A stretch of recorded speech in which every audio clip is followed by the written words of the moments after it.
Hello everyone, अस्सलाम वालेकुम, नमस्ते जी, सत श्री अकाल। कैसे हैं आप लोग? I hope you are doing great. मैं भी बिल्कुल ठीक हूँ, एकदम बढ़िया। आज हम वीडियो वॉच करने जा रहे हैं। ये वीडियो है Kashmir untold history, Hindus rulers of Kashmir. So let's start the video. देखते हैं कश्मीर की अनटोल्ड हिस्ट्री जो कि कभी इससे पहले सुनी नहीं और ना ही जानी। सो क्या हिस्ट्री है वो आज इस वीडियोस में हम देखेंगे, और कश्मीर में हिंदू रूलर्स जो हैं उनका वो क्या सिनेरियो है वो आज इस वीडियो में वॉच करेंगे। वीडियो बहुत ज़्यादा इंटरेस्टिंग है और काफ़ी अहम टॉपिक है, तो गाइस आपने पूरी वीडियो वॉच करनी है और मेरे रिव्यूज़ भी जानने हैं। सो उससे पहले अगर आप चैनल पर न्यू हैं तो जल्दी से सब्सक्राइब कर लीजिए एंड बेल आइकन को ऑल नोटिफिकेशन पे प्रेस कीजिए ताकि सारे वीडियोस आपको मिलते रहें। और रियल एंटरटेनमेंट टीवी का ये वीडियो है तो ज़रूर आप इनकी ओरिजिनल वीडियो भी वॉच करें। लिंक आपको नीचे डिस्क्रिप्शन में मिल जाएगा। So let's start the video, here we go. अंग्रेज़ को यहाँ पे दाखिल होने से पहले महाराजा से परमिट लेना पड़ता था। अगर महाराजा परमिट ना देते तो कोई भी अंग्रेज़ इस रियासत में दाखिल नहीं हो सकता। सिर्फ अंग्रेज़ की बात नहीं है, कोई भी दाखिल नहीं हो सकता था। हिंदुस्तान के यहाँ जहानी वज़ीर-ए-आज़म जवाहरलाल नेहरू बगैर परमिट के अगर उन्होंने दाखिल होना चाहा तो उन्हें भी ये यहाँ से थोड़ा सा आगे गिरफ्तार कर लिया गया था और उन्हें थप्पड़ लगाए गए थे कि आप इस खुद मुख्तार रियासत में ऐसे दाखिल नहीं हो सकते। सिटी के अंदर हिंदुओं की आबादी ज़्यादा थी, मसाजिद तब यहाँ पे 3 थी, मनादिर यहाँ पे 6 थे। ये 6 आप सॉरी मैं क्लियर मुझे तो हो रहा है, लेकिन मैं चाह रहा हूँ 21 अक्टूबर की रात को ये आके यहाँ पे लोहार गली के सम में से आके उतरे थे। मैं थोड़ा सा यहाँ पे ये इनके कहने के मुताबिक जो हिस्ट्री बता रहे हैं कि 1947 तक यहाँ पे मंदिर ज़्यादा थे, मस्जिद कम थी, और हम ये कहते हैं कि मुसलमान की अक्सरियत है इसलिए ये इलाका होना चाहिए। फिर तो हमारा ये स्टांस ही बिल्कुल उल्ट पड़ जाता है। जो हमें तो मुझे तो बचपन से ही बताया गया कि भाई मुसलमानों की बात ही ज़्यादा है, मुसलमानों को हक दो, मुसलमानों का राइट है। आप कह रहे हैं कि यहाँ पे मस्जिदें कम हैं। हक़ाइक़ को आप तल मस्त नहीं कर सकते। आप ये देखें, हमें चूँकि जो सरकारी निसाब में पढ़ाया जाता है वो बहुत मुख्तलिफ है। साइड के लिए जो कवायद मुरतब की वो पता है क्या कि पाकिस्तान अपनी तमाम फोर्सेस हटाएगा और India bulk of forces means 51%। क्यों पाकिस्तान सारी क्यों हटाएगा? हाँ, ये एक सवाल है, क्यों हटाए? अक़वाम मुत्तहिदा में इंडिया ये प्रूव कर चुका था कि पाकिस्तान अटैकर है, इन्वेडर है, हमलावर है। कश्मीर ख़ुद पाकिस्तान के लिए भी एक धंधा है कि दिफा के नाम पे पाकिस्तानी अवाम के हुकूक खाए जाते हैं। आप इस खेल को समझिए कि टमाटर आपने इंडिया से ही लेना है, लेकिन वो दुबई के रास्ते से होके मुसलमान हो के आएगा, 3 गुना ज़्यादा महंगा हो के आएगा, तो आप लेंगे यार टमाटर इंडिया में उगने वाला है। आप यकीन कीजिए टमाटर सेकुलर है, उसका कोई ठप्पा उस पर गोला नहीं लगा हुआ है, लेकिन ये नफ़रतें कायम रखने के लिए कि नफ़रतों के क़याम में बनारस में बैठा हुआ एक हिंदू, बम्बई में बैठा हुआ एक मुसलमान, बम्बई में बैठा हुआ एक पारसी मुझसे या आपसे क्यों दुश्मनी रखेगा, या मुझे और आपको उससे दुश्मनी रखने का क्या हक? ये बात तो मैं चाहूँगा लाजमी पहुँचे। क्या दुनिया में क्या कभी किसी शख्स को ये साथ बताना पड़ता है कि मकई के साथ आप मकई लिखते हैं? नहीं, वो पता होता है कि ये मकई है। आज़ाद के साथ, आज़ाद दुनिया में किसी और मुल्क के साथ कभी आपको आज़ाद लगा? आज़ाद पाकिस्तान या आज़ाद ईरान, आज़ाद सऊदी अरब कहीं लगा मिलता है? तो इस मजाक को भी समझे जाने की ज़रूरत है कि इसको आज़ाद क्यों कहा गया। अहले पाकिस्तान के लिए हमारी तरफ से सलाम है, मगर उन इदारों के लिए सलाम कहते हुए हमें 10 मरतबा सोचना पड़ता है कि जिनकी मौजूदगी में हमें अपने घर जाते हुए तलाशी देना पड़ती है।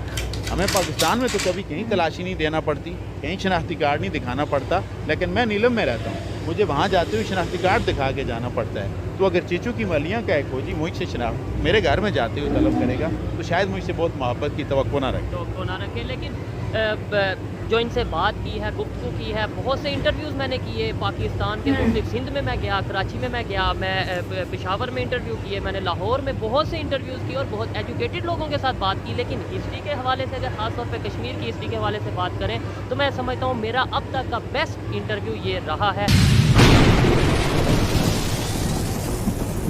जी, तो आज की वीडियो बहुत ही ज़बरदस्त, बहुत ही इंटरेस्टिंग होने वाली है क्योंकि मेरे साथ राइटर मौजूद हैं और इनसे हम गुफ्तगू करेंगे कश्मीर के बारे में, कश्मीर की हिस्ट्री के बारे में। एक हिस्ट्री हमें बुक्स में पढ़ाई जाती है और एक रियलिटी है, क्या दोनों चीज़ें मैच करती हैं, इसी हवाले से बात करेंगे। अस्सलाम वालेकुम। वालेकुम सलाम। आपका नाम? वकार अहमद। आपका नाम? अब्दुल बशीर ताजवर। आपका नाम सर? इकबाल साहब। अच्छा, टॉपिक आपने सुना होगा कश्मीर की हिस्ट्री। आप क्या कहना चाहेंगे, कश्मीर की हिस्ट्री स्टार्ट कहाँ से होती है और कितने टाइम पहले से स्टार्ट होती है?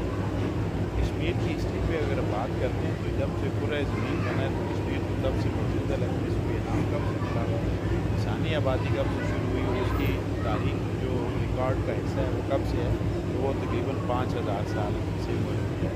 और कश्मीर दुनिया की उस धरती में से हमारी नीलमता पुराना या नील प्राण मत उसका जो नाम है, वो दुनिया की कदीम की दूसरी किताब है जो मौजूद है। लिहाजा कश्मीर को ये एजाज़ हासिल है कि यहाँ की किताबी शक्ल में मौजूद हो, दुनिया में दूसरे नंबर पर। ठीक है, जो हिस्ट्री किताबी शक्ल में जिस बुक का आपने नाम लिया है, क्या जो पाकिस्तान स्टडीज़ की अगर बात करें या कश्मीर में जो हमें हिस्ट्री के अंदर पढ़ाई जाती है और कश्मीर का जो उसके अंदर सब्जेक्ट या सिलेबस होता है, क्या वो दोनों मैच करते हैं?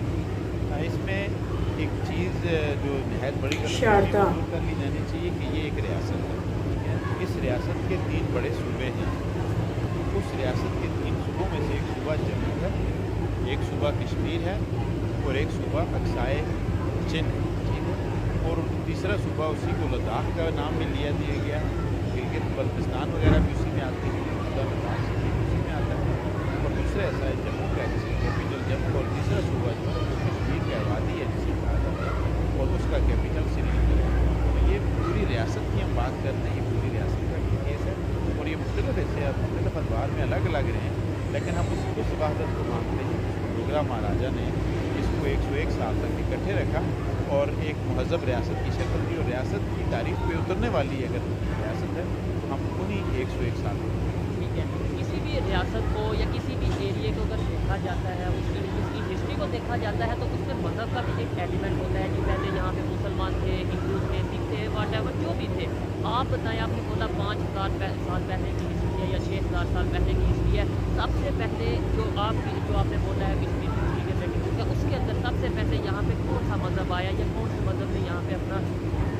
आप इसके साली सिर्फ अच्छा कुछ सिख आबाद थे, उसकी बात अलग है, लेकिन इसके दीगर 2 सूबों की बात करें जम्मू में या फिर गिलगित बल्तिस्तान में, तो मुख्तलिफ इलाकों में मुख्तलिफ मज़ाहब के लोग थे। इसमें मज़ाहब की तारीख भी अगर देखी जाए तो ये बुद्ध मत का बहुत बड़ा गढ़ रहा है। बुद्ध मत के दौर में दुनिया की सबसे बड़ी यूनिवर्सिटी थी, जामिया। यहाँ पे लोग दूर दूर से कशां आते थे और इल्म की तहसील किया करते थे। शारदा उसका मरकज़ था। गणेश ने वो यूनिवर्सिटी तामीर की हुई थी। और इसके अलावा जो कदीम तारीख में जो अब मज़ाहब की इंसान मज़ाहब से पहले भी मौजूद था, मज़ाहब की अपनी तारीख 5-5.5 हज़ार साल की है। तो यहाँ सबसे कदीम जो मज़हब यहाँ पे मौजूद जिसके मानने वाले पाए गए वो नाग मत है।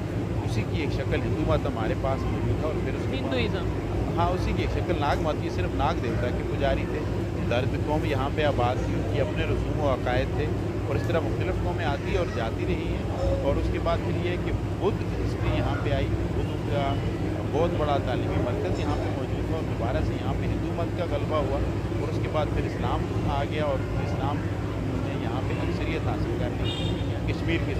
अच्छा सर आपसे बात करूँगा, इन्होंने बोला हिंदू मत या हिंदुइज़्म आया, उसके बाद इस्लाम आया, फिर इसमें थोड़ा सा पीरियड आता है जिसमें सिखिज़्म के हवाले से अगर बात करें वो भी यहाँ पर आए, और आप क्या कहना चाहेंगे? पब्लिक में सिखिज़्म का एक सबसे पहले ज़माना आता है पंजाब में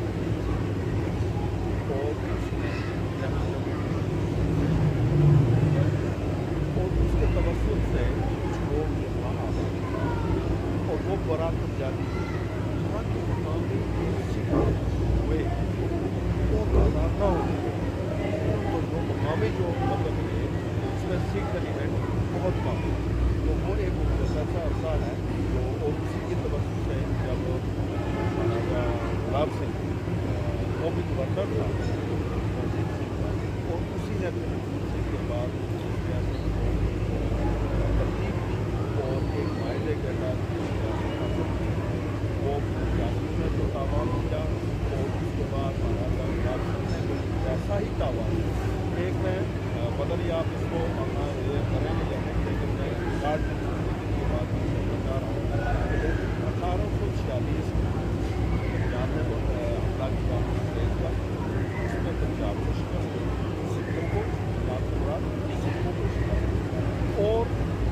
में वो जंग नहीं, वो पंजाब, लेकिन चूँकि ये महबूब इलाका था, पंजाब का इलाका था, उसके बाद पंजाब में जो है तावा ने जंग हाँ, हिंदू और पंडित। उसके बाद उन्होंने ज़ेली रियासत कायम की अंग्रेज़ के बाद। उसी के साथ चूँकि पंजाब के पास पैसा नहीं था, तावान थे, कश्मीर, तो उन्होंने गुलाब सिंह ने खुद ये तावान किया। और यहाँ एक बदकिस्मती से एक लफ्ज़ जिसकी मैं वजाहत करना चाह रहा हूँ कि अल्लामा इकबाल ने बराए शेर गुफ्तन ये कहा था, कौम फ़रोख्त शेर ना हो, ये बराए शेर, लेकिन उसको ये कहा गया और हिस्से में आम वो अभी आपने मुताला पाकिस्तान की बात, उसमें यह कहा कि जी ख़रीदा गया वो बेचा गया, कौम नहीं, कौमें हारती रही, दुनिया में बेताशा कौमें हारती रही। अब भी कई मुल्क हैं जो तावान जंग अदा कर रहे हैं और इसी तरह का तावान जंग कश्मीरियों ने भी अदा किया, पहले पंजाबियों ने किया, 3 दिन के बाद मायदा होता है, कश्मीरियों ने तो तावान अदा किया। लेकिन उस एक लफ्ज़ की वजह से ये कहा गया कि कश्मीरी बेचेंगे या बिके या ख़रीदेंगे, आपके हवाले से कोई गैप है मायदे के दरमियान 3 दिन का तावान उन्होंने भी अदा किया, हमने भी इस रियासत का भी किया गया।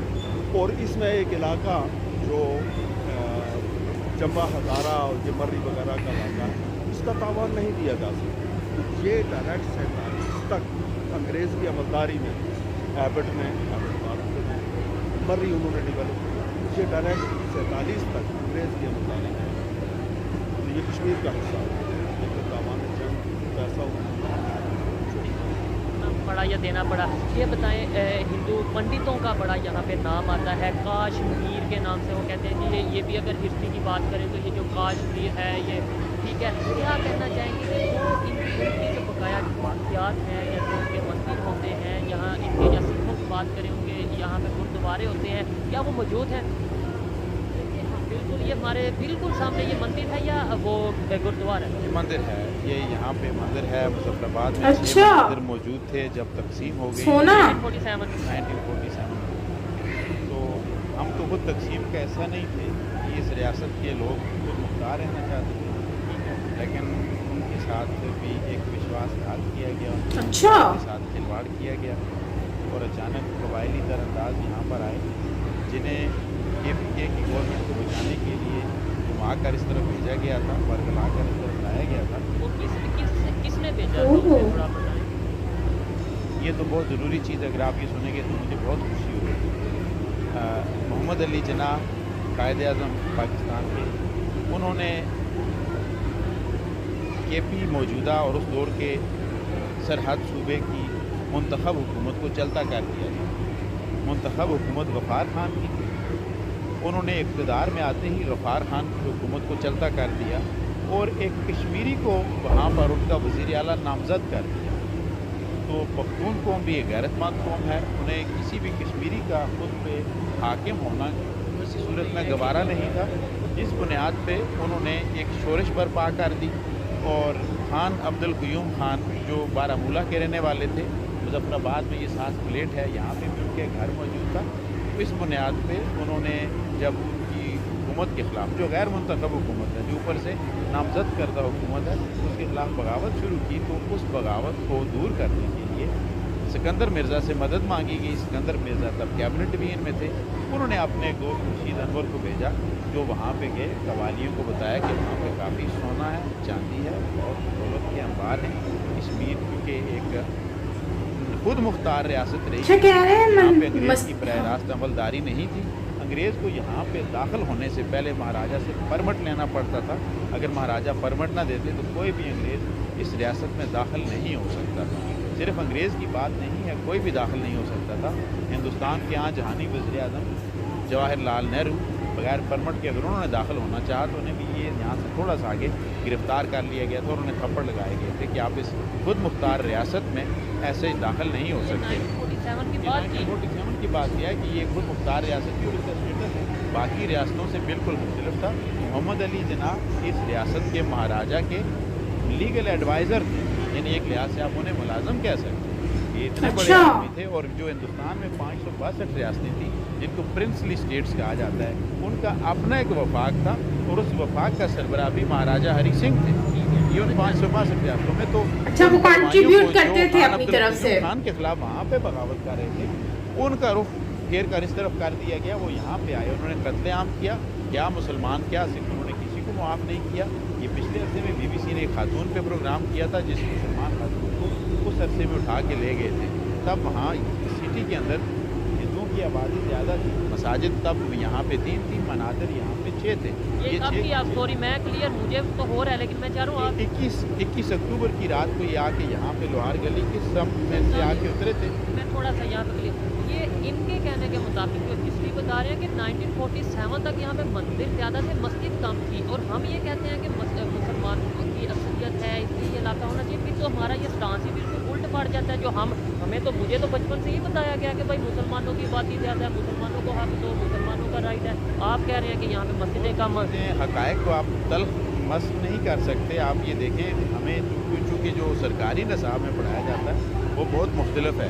सरकारी निसाब में आपको बाकायदा पढ़ाया जाएगा कि जम्मू में हिंदुओं ने कत्लेआम कर दिया और मुसलमानों को तहे तय कर दिया। लेकिन बरे सग़ीर की, बाकी बरे अज़ीम की मरदमशुमारी तो बाद में हुई है, कश्मीर में पहले हुई है।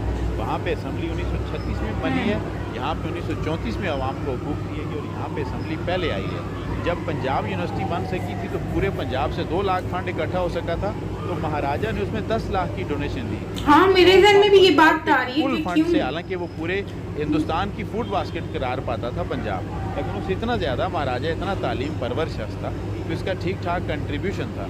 लेकिन इस रियासत को महज उस माहदे के तहत तबाह किया गया। और ये याद रहे, वो उस माहदे का जिक्र करना नहायत ज़रूरी है कि महाराजा ने हुकूमत पाकिस्तान के साथ उसमें लियाकत अली खान के और हमारे वज़ीर-ए-आज़म काकचंद के दस्तखत मौजूद हैं। एक स्टैंड स्टिल मुआहदा किया था कि जिन शराइत के साथ हम अंग्रेज़ सरकार के साथ रह रहे थे उन्हीं शराइत के साथ हिंदू वैसे बड़े बिजनेसमैन थे उस टाइम पर। पाकिस्तान की होगी क्योंकि पहले अंग्रेज़ की होती थी, दिफा पाकिस्तान का होगा, लेकिन पाकिस्तानी अफवाज यहाँ पे दाखिल नहीं हो सकती। अगर ज़रूरत पड़ी किसी तरफ से तो तब बुला लेंगे। करेंसी और डाक का महकमा पाकिस्तान का होगा, मुलाजिम कश्मीर की हदूद में रखे जाएंगे और पाकिस्तानी पाकिस्तान की हदूद में। और सिम्बॉलिकली जिस तरह पहले इंग्लिशिया सरकार का झंडा कश्मीर के झंडे के साथ थोड़ा नीचा लहराया जाता था, उसी सिम्बॉलिकली दोबारा पाकिस्तान का झंडा लहराया जाएगा। और ये कश्मीर तो अमलन हिंदुस्तान से कट चुका था। महाराजा और हिंदू पंडित जो थे जवाहरलाल नेहरू, इनकी ज़ाती भी नस्ली बुनियादों पर चपकलिश चली आ रही थी, क्योंकि महाराजा जम्मू से थे और जो नेहरू थे वो कश्मीर वादी के पंडित थे। पंडितों और डोगरों के दरमियान ये चपकलिश उससे पहले से मौजूद थी। इसी चपकलिश के तहत वो किसी सूरत में भी हिंदुस्तान के साथ इलाक़ करने का तो सोच भी नहीं सकते थे। तो फिर महाराजा ने साइन किए जो वो, उसके अंदर क्या हकीकत है क्या झूठ है, उसके ऊपर आप क्या कहना चाहेंगे? मैं इस बात पे अभी तक अड़ा हूँ कि जो इन्होंने बोला है कि 1947 तक यहाँ पे मंदिर ज़्यादा थे, मुझे उस बात की नहीं समझ आ रही। आप थोड़ा सा बताएंगे हम, क्योंकि हमारी तो फिर ऐसे स्टांस ही सारा उल्ट पड़ जाता है ना। ये बात जो कर रहे हैं ना, ये मुजफ्फराबाद सिटी के अंदर, सिटी के अंदर 6 मंदिर और मसाजिद कम, आबादी तकरीबन। इसका मतलब है फिर मंदिर जब ज़्यादा है तो वहाँ पे हिंदू यहाँ पे कारोबारी तबका सिटी कारोबारी तबका जो था वो हिंदू है, ठीक है, और उनकी आबादी अच्छी खासी थी। ओवरऑल जब वो बात हो रही है ओवरऑल में वाक़यात मुसलमानों, लेकिन उतनी नहीं, 80% जो कहा जा रहा है उतनी नहीं। बहरहाल मुसलमान अक्सरियत हिंदू कम्युनिटी थे 1947 के बाद, वो कहाँ गए? अभी तो मैं 4-5 दिन से जहाँ पे वो एरियाज विजिट किए हैं, वो मुझे एक भी नहीं नज़र आया। एक पंडित नज़र आया है लेकिन वो मुसलमान हो चुका है। मतलब ये है कि बाज़ार में उनकी शॉप है, वो उनका हमने इंटरव्यू भी किया, हमें तो एक भी नहीं आया। ये जो मंदिर की कंडीशन है, हम एक साइड से ये कहते हैं, देखिए हम पीस की बात अगर करें तो हम कहते हैं मस्जिदों को गिराया जा रहा है, ये किया जा रहा है, फ़लस्तीन में इसराइल ये कर रहा है। यहाँ पे हम देखें, हमारा मज़हब तो हमें ये कहता है कि आप रिस्पेक्ट दो, रिस्पेक्ट दो। तो ये जो हमने कंडीशन की है और वो पंडित किया, वो हिंदू कम्युनिटी कहाँ गई, कैसे गई, ये क्या है? ये देखने की बात है। हमारे सरकारी निसाब में ये चीज़ मौजूद है कि जम्मू में सारे काट मार दिए गए, तो जो मरदमशुमारी की आदाद शुमार है वो मौजूद हैं। 1947 से कबल वहाँ पे मुसलमान आबादी का प्रोपोर्शन था 39% जम्मू सिटी में, और उन्होंने बहुत से मार भी दिए, हिजरत भी कर दी। तो इस वक्त भी जम्मू के अंदर मुसलमान आबादी का प्रोपोर्शन है 31%। ये सोचे जाने की चीज़ है। ऑलमोस्ट सेम ही हुआ ना। ठीक है, कुछ लोगों ने हिजरत भी की, बहुत से लोग मारे गए, इससे इनकार नहीं किया जा सकता। 6 नवंबर को उन्होंने भी कत्लेआम किया, लेकिन ये चीज़ सोचे जाने की ज़रूरत है। हमारे यहाँ देहातों में भी जब जिरगा लगता है तो देखा जाता है कि गलती की इब्तिदा किसने की। हम खुद एक चीज़ को फ़ख्र से मनाते हैं कि किसको यहाँ पे आई 22 को उन्होंने यहाँ से कत्लेआम शुरू किया। 23 और 24 अक्टूबर को एक हुकूमत का क़याम अमल में लाया गया। 24 अक्टूबर को अगर यहाँ पे हुआ तो हम 27 अक्टूबर को कैसे यौम से उससे मुराद है कि हिंदुस्तानी फ़ौजें 27 अक्टूबर को आके दाखिल हुई हैं और वो महाराजा की अपील पे दाखिल हुई हैं। महाराजा ने दौरान में मिस्टर जनाब को 3 मरतबा तार भेजा कि मिस्टर जनाब ये क्या हो रहा है, हमारे लिए सामान तजारत जो है, फूड जो है, जो हमने पंजाब से सियालकोट के रास्ते से लेनी थी, उसको बंद कर दिए गए और दरअंदाज खोल दिए गए।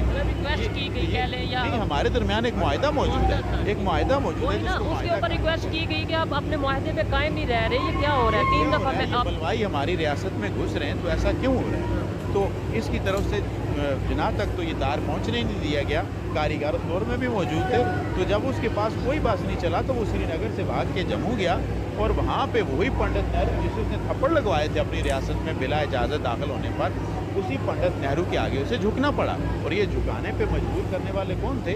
ये तो पाकिस्तान का हलीफ चला आ रहा था, रियासत की आबादी की अक्सरियत मुसलमान थी और ये कल को पाकिस्तान के एक हिस्सा बन सकता था, एक सूबा बन सकता था, लेकिन इसको मुतनाज़ करके खूनी लकीर के ज़रिए से तक़सीम कर दिया गया और वो खूनी लकीर आज तक मिटने का नाम नहीं ले रही।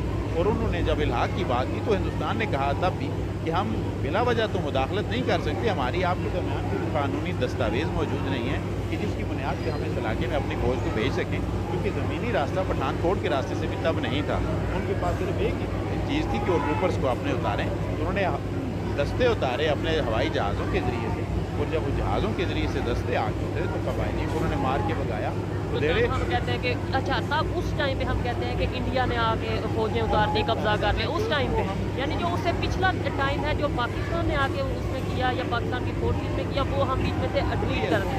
एक कब्जे को तो हम कहते हैं ये नहायत जायज़ और ये स्वाब का काम, और दूसरा कब्जा नहायत नाजायज़ है और दूसरा गलत काम है। हम तो खुल के कहना, यानी उन्होंने बाद में आए, उनकी फोर्सेस बाद की चीज़ है कि 24 अक्टूबर को हम यौम मनाते हैं तासीस और 27 अक्टूबर को हम मनाते हैं यौम स्याह के इस दिन, और 6 नवंबर को हम यौम शोहदाए जम्मू मनाते हैं।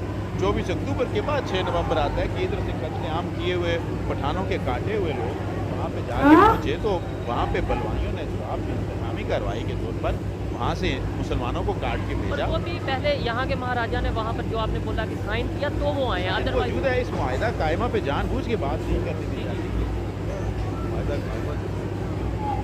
ये पहले हुआ 12 अगस्त पाकिस्तान बना 14 अगस्त 12 अगस्त को रियासत जम्मू कश्मीर का हुक्मरान और वारिय पाकिस्तान हुकूमत एग्रीमेंट आज भी मौजूद है। वो कोई ऐसी दस्तावेज नहीं है जो गायब हो, कोई माने ना हो, प्रॉपर एग्रीमेंट वो मौजूद है। और वायदा ये था कि जिस तरह रियासत जम्मू कश्मीर अंग्रेज़ के दौर में इंटरनली मुख्ता और उसके ऊपर जो शेल्टर था, जो झंडा था, वो अंग्रेज़ का था, करेंसी उनकी यूज़ हो रही है और इसके अलावा जो सिक्योरिटी है। और इसी तरह अब पाकिस्तान झंडा उसका होगा, यानी उसका शेल्टर होगा, करेंसी होगी और दफ़ा उसके तहत। लेकिन ये साइन होगी, पाकिस्तान ने तस्लीम कर दिया 21 अक्टूबर, ये बात है 12 अगस्त साइन हो गया। उसके बाद होता है 21 अक्टूबर, वो जो अभी अब्दुल वसीम साहब ने तफसील से बताया कि वजूहत क्या, तो वो अटैक किया गया जम्मू कश्मीर पर, यानी उस मायदे पर गोली चली, पाकिस्तान ने अपने एग्रीमेंट को चलाई गई। ये याद रखिए कि उस वक्त महाराजा इस मायदे के बाद अब पूरे रियासत जम्मू कश्मीर में गवर्नर हाउस और ये महाराजा हाउस और उस वक्त डाक के अदारे थे पूरी रियासत, उन सब पर पाकिस्तान का इमरान किया गया था। वो जो गोली चलाई इस पर पाकिस्तान के परचम उस मायदे पर किसने, ये भी एक सवालिया निशान है। मतलब मैं वो इस तरह की हम बात करेंगे तो थोड़ा शायद वो वॉर साइड पे जाएगी। मुझे ये बताएं, देखें आपने हिस्ट्री 5,000 साल पहले से शुरू की, थोड़ा सा माइंड अप की तरफ आते हैं, बड़ा आपका टाइम किया। अच्छा 5,000 साल पहले से हमने हिस्ट्री शुरू की, हमने थोड़ा हिंदुओं को डिस्कस किया, फिर मुसलमान आए उनको डिस्कस किया, फिर उसके बाद सिख आए उनको डिस्कस किया, जो भी आया। अभी 1947 के बाद का आपने बताई, मैं उससे तो हैरान हुआ। मतलब थोड़ा बहुत मुझे आइडिया था कि पहले पाकिस्तान की फोर्सेज आई, फिर उसके बाद इंडिया की, लेकिन जो आपने ऑथेंटिक बात बताई उसमें हैरान हुआ। ये बताएं, हर जो भी इशू चल रहा है पीस कश्मीरी का है। मैं 75 साल से अपने पाकिस्तान में बैठ के नारा लगाता हूँ कश्मीर बनेगा पाकिस्तान, मैं नारा लगाता हूँ कश्मीर की आवाज़ उठानी है। यहाँ पे तो कश्मीर की आवाज़ हकीकत में पाकिस्तान तक पहुँची नहीं है, जो आपने बात बताई है। यहाँ पे तो कश्मीर की हिस्ट्री नहीं पाकिस्तान तक पहुँची। हमें तो आज तक यही पता है कि यहाँ पे मुसलमान थे तो मुसलमान।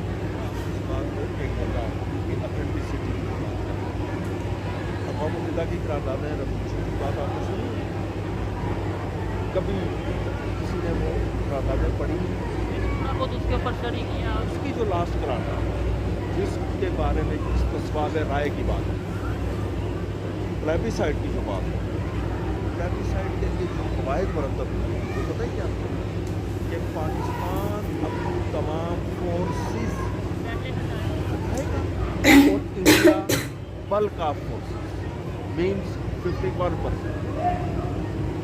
क्यों पाकिस्तान सारी क्यों हटाएगा? हाँ, ये एक सवाल है, क्यों हटाएगा? में अक़वाम मुत्तहिदा में इंडिया ये प्रूव कर चुका है कि पाकिस्तान अटैकर है, इन्वेडर है, हमलावर है। ये इंडिया का स्टांस है, वो तो आज भी कहते हैं कश्मीरियों का। आप क्या कहते हैं इस पे? हमारा हिस्ट्री कह रही है ना कि 21 को हम पर हमला हुआ कबायलियों की तरफ और 27 को इंडिया आई। हम कुछ कहें न कहें, वो हिस्ट्री कह रही है। और कबायली श्रीनगर से कोई 200 किलोमीटर दूर थे, तो उन्हें वहाँ से इंडियन आर्मी ने मारकर वापस कर दिया।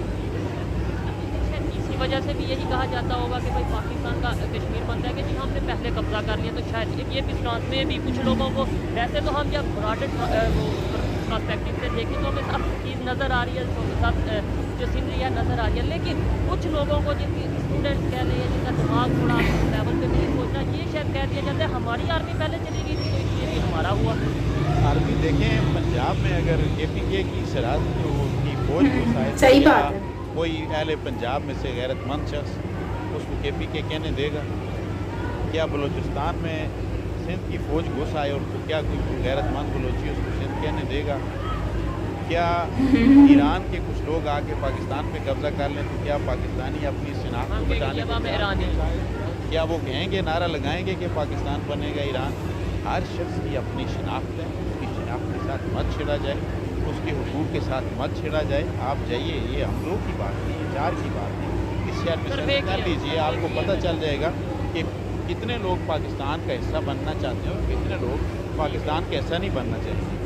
अवाम के साथ किसी का कोई इशू नहीं है।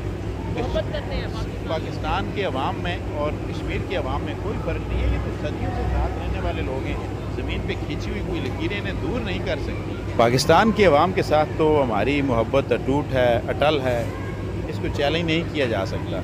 लेकिन आप गौर कीजिए कि हिंदुस्तानी अवाम के साथ भी हमारा कोई इख्तलाफ नहीं है। हमारे पड़ोसी, हम अपने सब पड़ोसियों के साथ खुशहाली से, इक्वलिटी के साथ रहना चाहते हैं। हम उनकी खुशहाली के लिए नेक तमन्नाएं रखते हैं। हमारे पड़ोसी खुशहाल होंगे तो हम डेफिनेटली खुशहाल होंगे। लेकिन हमारे यहाँ पे जो स्टांस दिया जाता है, हमारे यहाँ पे जो स्टांस दिया जाता है पाकिस्तान में, कि अगर जो कश्मीर के साथ खड़ा है इसका मतलब है वो इंडिया के अगेंस्ट है। मतलब हमारे यहाँ पे जो स्टांस दिया जाता है, तो आप तो बात कर रहे हैं कि हमें पाकिस्तान से भी मोहब्बत है, इंडिया से भी मोहब्बत है, लोगों से मोहब्बत है कि लोगों का कोई कसूर नहीं है। ये तो लड़ाने वाले कुव्वतें हैं जो आपस में लड़ाती हैं।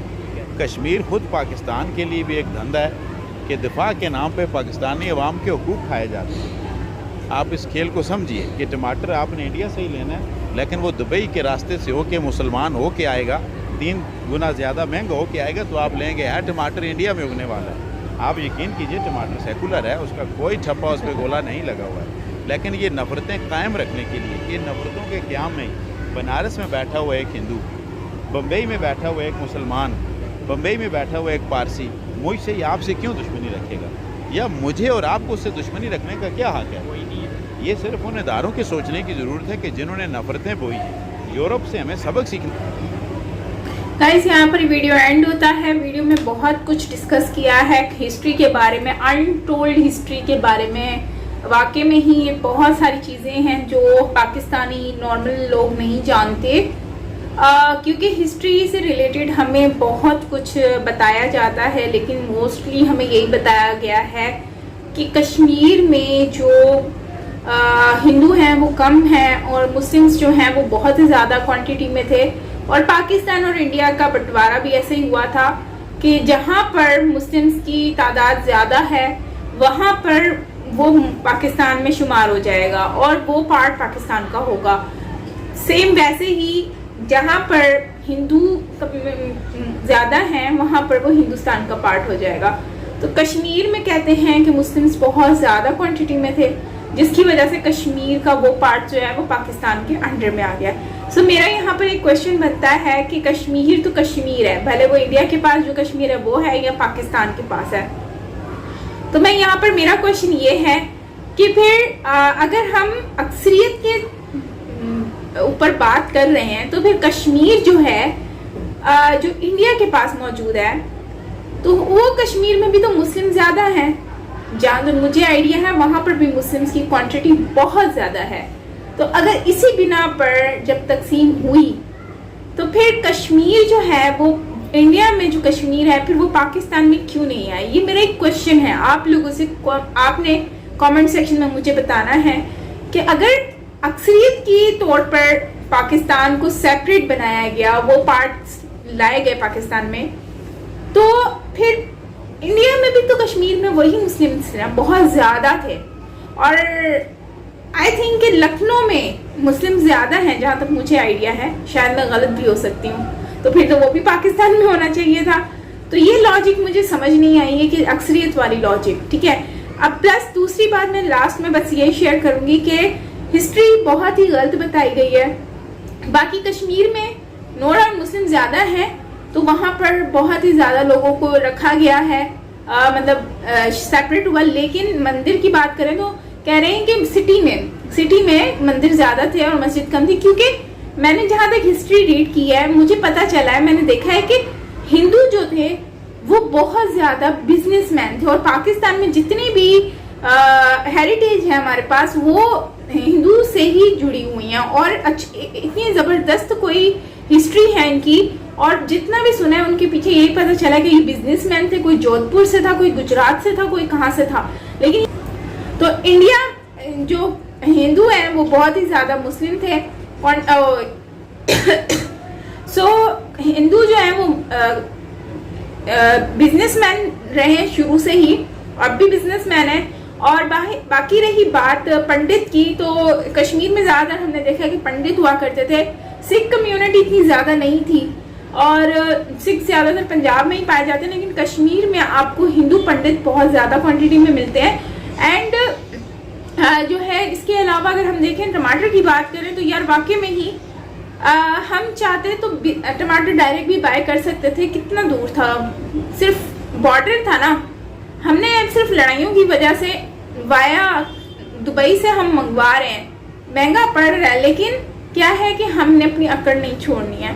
तो यार ये कश्मीर का मसला तो वाकई मसला है, कश्मीर बहुत ही बड़ा मसला है, इसको हल करना पड़ेगा और तब भी हमारे हालात भी ठीक होंगे। बाकी देखो हम जिन लोगों के लिए लड़ रहे हैं, इंडिया और पाकिस्तान जिस कश्मीर और कश्मीरियों के लिए लड़ाई कर रहा है, अब मैं एक बात पूछती हूँ कि ये कश्मीरी जो हैं ये लोग तो खुश ही नहीं है, ये तो चाहते ही नहीं है कि ये लोग दोनों कंट्रीज के साथ रहें, ये तो चाहते हैं ये सेपरेट हो जाए, एक सेपरेट कंट्री बन जाए। तो मैं ये समझती हूँ कि इनको लेकर इंडिया और पाकिस्तान में ये लड़ाइयाँ इतनी क्यों हो रही हैं, इतनी जंग क्यों हो रही है। सो मैं आप लोगों से कहना चाहती हूँ कि यार ये तो इनको या तो आज़ाद कर देना चाहिए या तो फिर इनका कोई हल निकालना चाहिए, क्योंकि इनकी वजह से पाकिस्तान आज तक ग्रो नहीं कर पाया और करेगा भी नहीं। जब तक ये मामला रहेगा पाकिस्तान कभी ग्रो नहीं करेगा। जब आपका नेबरहुड कंट्री इतना ग्रो कर सकता है ना, तो हम भी कर सकते हैं, लेकिन हम नहीं कर पा रहे। क्यों? क्योंकि हमने सारा बजट तो इनके ऊपर लगा दिया, डिफेंस के ऊपर। डिफेंस पे क्यों लगाया? क्योंकि इंडिया से लड़ाई है, और इंडिया से हमने क्यों लड़ाई है भाई? कश्मीर की वजह से। और कश्मीरी तो भाई मानते ही नहीं है इस बात को कि हम पाकिस्तान का हिस्सा हैं, और शायद इंडिया में भी ये हो सकता है, लेकिन इसका मैं कुछ कह नहीं सकती हूँ। आप क्या कहेंगे इसके ऊपर कमेंट सेक्शन में ज़रूर बताइएगा। बाकी मिलते हैं नेक्स्ट वीडियो के साथ। Till then take care, lots of love and bye bye.